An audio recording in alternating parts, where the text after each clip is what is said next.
Ми білети в той вир зібрання не купляємо.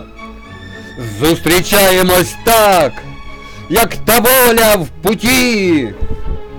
Мови ягідний кущ до себе нахиляємо. І рвемо спільні ягоди ті. Незалежні, як кіт і собака за поглядом.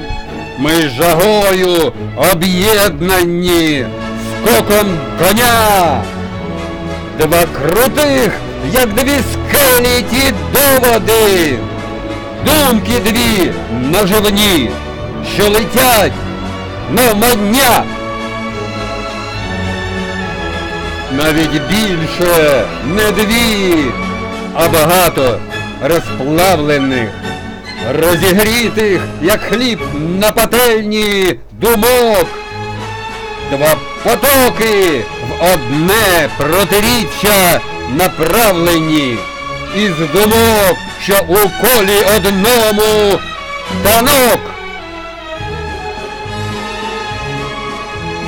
Два боки одного до життя того речення, дві півкулі одної, як світ голови. Ока два, тож й два бачення в пошук приречені, два боки однієї, як шлях той канви.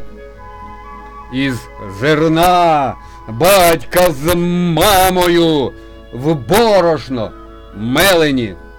Зустрічаємось так, як лелеки у злет. Бо й повік, як ті леви в змаганнях упевнені, що і творячи зло, ми не творимо зле.